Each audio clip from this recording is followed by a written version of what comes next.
There is a frequency operating beneath the surface of our current global reality, a rhythmic pulse that most people choose to ignore because the truth is far more demanding than the comfort of status quo normalcy. If you have ever felt a lingering, unexplained restlessness, a sense that the foundations of the economy you trust are built on shifting sand, you are not alone. Before we dive into the mechanics of what is coming, I invite you to subscribe to this channel so we can continue navigating these unfolding mysteries together, ensuring you are equipped with the wisdom required for the times ahead.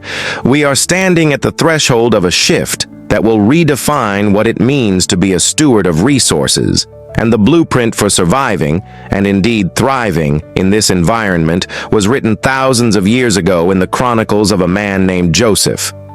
Imagine for a moment that you are standing in the middle of a bustling marketplace in ancient Egypt. The air is thick with the scent of grain and the frantic energy of a civilization at its peak. Everything seems permanent. Yet Joseph, a man who understood the language of divine timing, saw something completely different. He saw a cycle. He saw that the 7 years of abundance were not a signal to indulge, but a divine window of opportunity to build a fortress of stability. Most people in our modern world look at their paychecks or their investment portfolios and see a permanent state of affairs. They look at the current market fluctuations in the United States and global trade patterns as isolated events. But if you look through the lens of the Joseph Principle, you realize that history does not repeat itself, but it certainly rhymes. We are living in a moment that mirrors the transition between the fat years and the lean years, and the question is no longer if a shift is coming, but whether you are positioned to act before the doors close. Consider the architecture of our current financial system. It is constructed upon a foundation of debt and perpetual consumption. When we analyze the biblical principles of stewardship, we find a direct opposition to this culture of immediate gratification. In the book of Genesis, Joseph did not tell Pharaoh to spend the surplus on luxury or to distribute it for the sake of popularity. He instructed him to store it. He understood that the preservation of wealth is just as vital as the creation of wealth. Today, many Christians are caught in a trap of thinking that prosperity is merely about increasing their income. But the Joseph Principle teaches us that true prosperity is about the management of the seasons. You cannot control the coming winter, but you can absolutely control how much firewood you have gathered during the summer. Why is it that so many families remain trapped in a cycle of scarcity, living from one month to the next without a buffer? It often boils down to a fundamental misunderstanding of what money actually is. Money is not just a medium of exchange, it is a stored form of energy and time. When you exchange your labor for money and then immediately spend it, you are effectively burning your life force without leaving any warmth for the future. The Joseph Principle requires a radical shift in mindset. It requires you to treat a portion of your income as a sacred trust, something meant to be set aside for the inevitable downturns that every cycle eventually produces. In the United States context, where the ease of credit and the pressure to maintain a certain standard of living are constant, this requires a level of discipline that borders on the countercultural. It is not about hoarding, it is about preparedness. It is about having the authority to stand firm when the tremors of economic uncertainty begin to shake the global markets. Let us look closely at the mechanics of this strategy. Joseph commanded that 1/5 of the grain be gathered during the years of plenty. Think about that percentage, 20%. If you were to apply this to your own life, what would it look like? This is not necessarily about 20% in a savings account, but 20% in assets that provide security and value regardless of the volatility of the national currency. We are talking about liquid reserves, tangible assets, and the elimination of high-interest debt that acts as a parasite on your future potential. When we talk about scarcity, we are not talking about a lack of faith. We are talking about the maturity of a steward who understands that God provides the harvest, but man is responsible for the barn. There is a mystery in the timing of these events. We often see patterns in the economy that seem to follow 7-year cycles. Look back at the major shifts of the last few decades. There is a strange, repeating cadence to how wealth is transferred and how systems are disrupted. If we are entering a period where the global markets begin to tighten, how will your family be affected?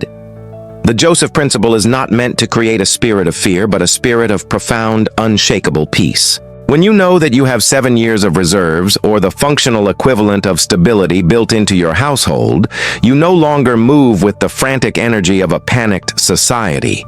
You move with the deliberate, calm focus of someone who has heard the warning and obeyed it. Many people ask me how this applies to the small entrepreneur or the family struggling with inflation. The temptation is to think that this principle only applies to the wealthy, to the pharaohs of the world. But that is a deception. Joseph himself began as a servant, a slave even, yet his perspective remained that of a prince because he understood the principles of the kingdom. You do not need a massive surplus to begin the process of preparation. You need a shift in the allocation of what you currently possess. Even if you start small, the act of setting aside a portion, a tithe for the future, is a signal to the heavens that you are ready to be entrusted with more. It is about the discipline of the habit, not just the volume of the currency. Consider the reality of the financial landscape in the United States today. We see rising costs, the erosion of purchasing power, and a growing instability in the labor markets. These are the early signs, the faint rumbles of a distant storm. If you were to look at your personal finances as a fortress, are the walls made of solid stone or are they made of glass? If a significant shift were to occur tomorrow, a disruption in the supply chain or a devaluation of your savings, would you be ready to provide for those in your care? The Joseph Principle suggests that you should be in a position where you are not only able to survive the scarcity, but where you are positioned to be a blessing to others. That is the goal of biblical wealth. It is not just about your survival, it is about your capacity to fulfill your mission when others are failing. There is a deep theological connection between stewardship and the end times. We are told to be wise as serpents and innocent as doves. Being wise means recognizing the reality of the systems we live in. We are currently living in a global economy that is increasingly interconnected and fragile. An event in one part of the world now has the power to shatter the peace of a household on the other side of the planet within a matter of hours. This is why the Joseph Principle is not a relic of the past. It is a survival guide for the present. It is the wisdom of the ancients applied to the complexity of the digital age. You must ask yourself what you would do if the doors of your current employment were to close. What is your contingency? Do you have skills that are transferable? Do you have resources that are not tied to the volatility of a single institution? In the story of Joseph, he didn't just store grain, he understood the administration of a nation. He was a master of logistics and discernment. You are the administrator of your own household, and that is a position of great power. You must start acting like the chief steward of your own destiny. This means performing a deep audit of your current trajectory. Strip away the non-essentials. Remove the weights that are slowing down your progress. Focus on the core of what sustains you. There is a moment in the life of a person who is truly preparing where everything changes. It is the moment you stop competing with the world and start complying with the truth. You stop caring about the trends and the latest consumer electronics and start caring about the integrity of your balance sheet. This is a lonely path at first. Your neighbors might look at you and wonder why you aren't living as they are, why you aren't overextended, why you seem so content with a simpler, more fortified life. Let them wonder. The mystery of your peace will be a testimony to the power of the principles you follow. We have to talk about the psychological barrier to wealth creation. Many Christians have been taught that desiring wealth or focusing on money is somehow unspiritual. This is another layer of the enemy's strategy to keep you unprepared. Throughout the scriptures, we see men and women of God who were incredibly wealthy, and their wealth was a tool for the advancement of his kingdom. When you view wealth as a resource for kingdom expansion and family security, the guilt vanishes. You are not building a kingdom for yourself. You are building a shelter for your family and a platform for your contribution to the world. That is a noble and righteous pursuit. As we look further into the horizon, we see the signs of a coming reset.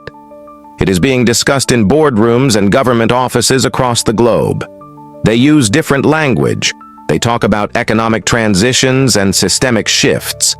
But we know what it is. It is the cycle. The seasons are turning. You have a window of time, perhaps shorter than you think, to solidify your position. This is the time to pay off the debt that keeps you enslaved to the lender. This is the time to acquire assets that have intrinsic value. This is the time to sharpen your skills so that you are indispensable in any market. This is the time to build your community, your network of like-minded believers who will stand with you when the winds of change blow hard. Think about the Joseph principle in terms of your health, your knowledge, and your spiritual depth as well. These are all part of your survival kit. If you are not physically prepared, if you are not mentally sharp, and if you are not spiritually grounded, all the grain in the world will not save you. The scarcity that is coming will test the whole man. It will test the integrity of your character. Will you be the one who panics and sells off your future for a temporary pleasure? Or will you be the one who stands still, anchored in the truth, waiting for the right moment to act? There is a subtle danger in waiting for the perfect time to start. The perfect time is always today. You don't need $1 million to start the Joseph principle. You need a change in the way you view your next dollar. Every dollar that flows through your hands is a seed. Are you planting it in your future, or are you consuming it in the fires of the present? The shift is coming, and it will be a filter. It will filter out the reckless and the unprepared, and it will elevate those who have practiced the discipline of foresight. Do not be the person who hears the warnings and ignores them. Be the person who takes the initiative. Let us consider the practical steps of applying this. First, perform a thorough inventory. Know exactly what you have and what you owe. Second, create a reserve. Aim for the biblical ideal of being prepared for the lean times. Third, diversify your foundation.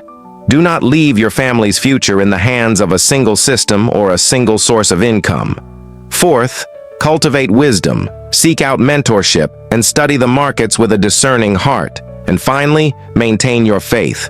Without a foundation in the Word, these strategies are just intellectual exercises.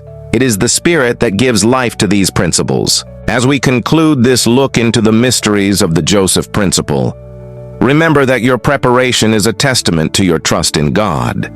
You are not preparing because you are afraid of the future. You are preparing because you are a steward who respects the cycles that the Creator has ordained. The coming years will be challenging for many, but for those who are ready, they will be a time of opportunity and unprecedented growth. The world will be in chaos, but you will be in control of your own house. You will have the capacity to feed your family and to reach out a hand to those who were not as diligent. That is the ultimate goal. I want you to take a moment right now to look at your own circumstances through the eyes of a steward.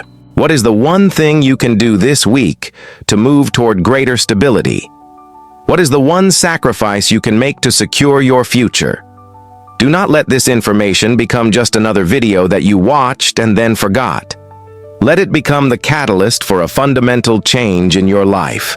The time for passive consumption is over. The time for active, purposeful preparation is here. If you have found this exploration of the Joseph principle valuable, and you want to continue receiving content that helps you navigate these times with biblical wisdom and spiritual discernment, I encourage you to subscribe to this channel and turn on the notifications. We are building a community of believers who are not just watching the world change, but who are actively preparing to lead through the transition. Share this message with someone who needs to hear it, someone who has been feeling the weight of these shifting times and needs a clear biblical path forward. The road ahead may have its mysteries, but we do not walk it in the dark. We walk in the light of the Word, and that is all the guidance we will ever need. Your future is not a matter of chance, it is a matter of choice.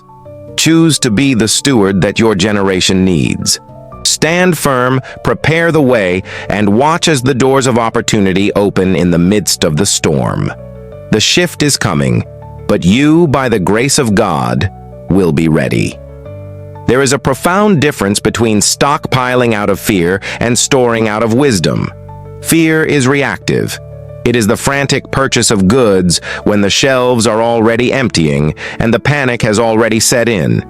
Wisdom, however, is proactive. It is the quiet, methodical building of resources during the years of plenty because you understand the rhythm of the harvest.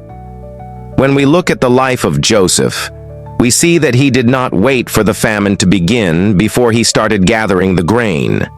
He operated from a place of divine foresight, acting while the world was still seemingly at peace. He understood that the seasons of abundance are not merely for indulgence, but they are purposeful, designed by providence to provide the capital necessary for the lean years that inevitably follow. Consider the nature of modern security. We often tether our peace of mind to the systems of this world, digital ledgers, fluctuating markets, and the perceived stability of a globalized supply chain.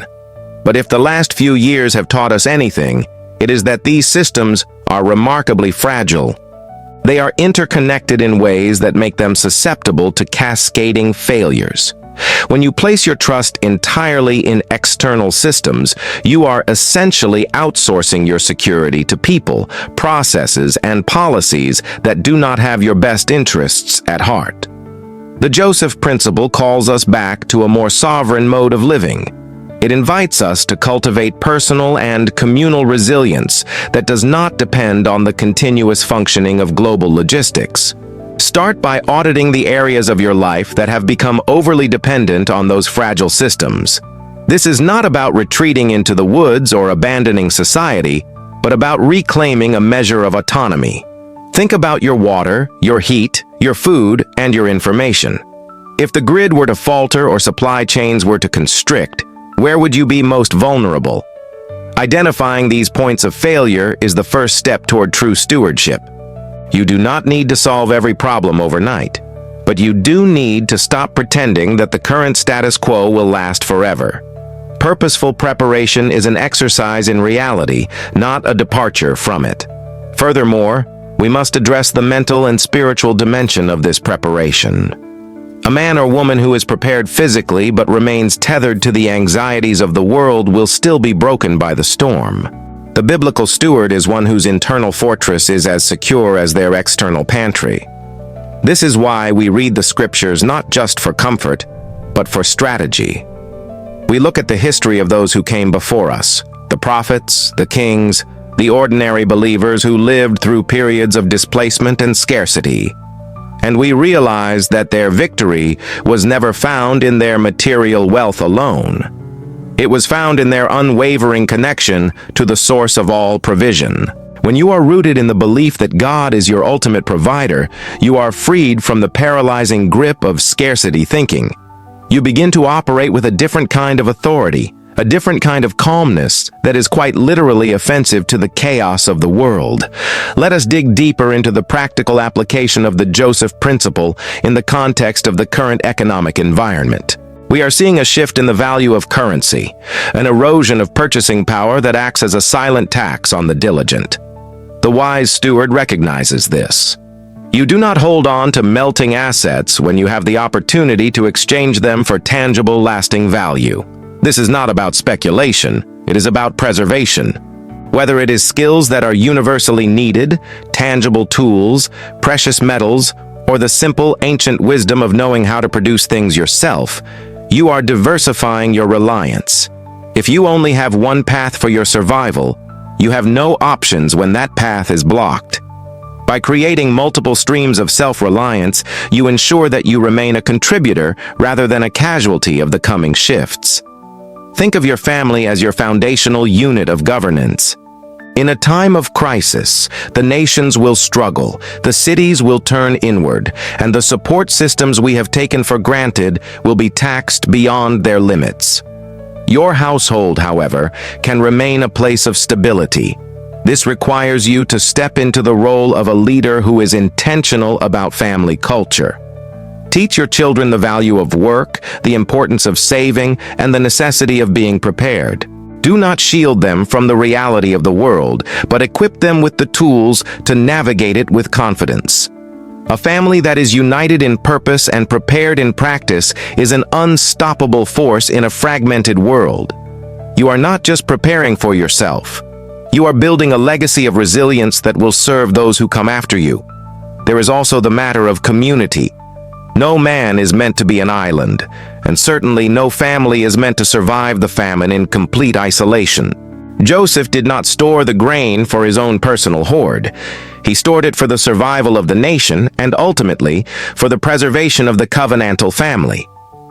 Your preparation should have a secondary objective: to be a blessing to others.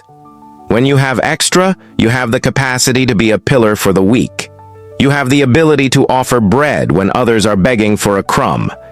This is the ultimate expression of the Joseph principle. It transforms your preparation from a selfish endeavor into a mission of mercy. By building up your own home, you are doing the work of a shepherd who watches over the flock.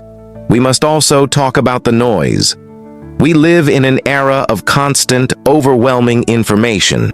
Every day the media cycle demands your attention, pulling you into cycles of outrage, fear, and division. This is a distraction.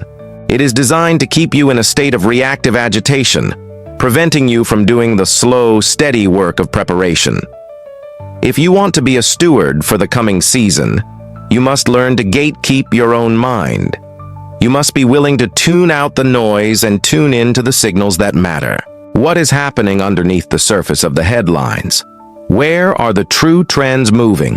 What are the underlying shifts in technology, energy, and governance that will actually define the next decade? When you stop reacting to the daily headlines and start looking at the long-term patterns, you gain a massive advantage over the average person who is swept away by the current of public sentiment. As we move forward, let us embrace the concept of stewardship as a lifestyle. It is not a project you finish. It is a way of walking through life. It is the conscious choice to be a diligent caretaker of every resource placed in your hands, from your health to your finances, to your time, to your relationships. Every single one of these is a stewardable asset. If you are wasting your health on habits that degrade you, you are failing your duty as a steward of your own life. If you are wasting your time on mindless entertainment while the world stands on the precipice of change, you are squandering the most precious capital you have ever been given. It is time to reclaim the integrity of your own life. It is time to hold yourself to a higher standard. Consider the example of the ant. It is a small creature, yet it is held up as a model of wisdom because it understands the timing of the universe. It works without a master, without a boss watching over it, because it understands the inherent logic of the harvest. It does not need to be told to prepare. It does so by instinct, by the innate order of its nature. We, as humans, have the ability to transcend instinct with intellect and faith. We have the ability to see the horizon and calculate our moves accordingly. Do not let your human intellect be dulled by the comforts of the age. If the ant can prepare for a winter it has never seen, why should you, with all the resources and foresight you possess, choose to be caught off guard by the changes that are clearly on the horizon? There is a final, vital point to consider: the role of prayer in your preparation. The Joseph principle is not merely a secular strategy for survival, it is a spiritual mandate. Joseph was a man of deep, abiding prayer, a man who remained in communion with the Creator even in the darkest dungeon. His ability to interpret the dreams of the Pharaoh was not a parlor trick. It was a result of his alignment with the mind of God. You need that same alignment. As the world becomes more complex and the solutions more obscure, human logic will eventually hit a ceiling. You will need the wisdom that comes from above, the wisdom that guides your hand when you are unsure, the wisdom that reveals the right path when the options are confusing. Dedicate your planning to the Lord. Ask Him for wisdom in your stewardship. Ask Him to show you the specific areas where you need to strengthen your defenses and expand your influence. The shift that is coming is not just an economic event. It is a spiritual pruning. It is a time when the things that are built on shifting sand will be shaken, and the things that are built on the rock will be revealed. This is not a time for despair, but a time for revelation. When you see the world shifting, see it as a call to your station. See it as an invitation to rise to the level of competence and character that the moment requires. You are not a victim of the times. You are a participant in the unfolding of a larger story. You were placed here, in this specific generation, at this specific hour, for a reason. Do not shrink from the responsibility of that placement. Embrace it. As you conclude your assessment of your life, walk through your home, your garage, your pantry, and your digital files. See them not as mere possessions, but as instruments for the future. Ask yourself, is this helping me or is it weighing me down? Is this an asset or is it a liability? Remove the dead weight. Focus your energy on building systems that provide, protect, and produce. Start a garden, even if it is small. Learn to repair what is broken instead of throwing it away. Invest in knowledge that allows you to be more self-sufficient. Build a network of like-minded people who are also preparing, because there is power in a common vision. The future belongs to the prepared. It belongs to those who have the foresight to build the barns while the sun is still shining, and the courage to open the doors when the need arises. You have the potential to be a beacon of stability in an era of turbulence, a source of provision in a time of scarcity, and a voice of clarity in a world of confusion. This is the call of the steward. This is the mandate of the Joseph Principle. Do not let this moment pass you by. Do not let the comfort of today blind you to the reality of tomorrow. Take the steps, make the sacrifices, and stand firm in your resolve. The transition is upon us, and by the grace of God, you will not just endure it, you will lead through it. Stay focused, stay diligent, and keep your eyes fixed on the path ahead. Your preparation today is the foundation of your victory tomorrow.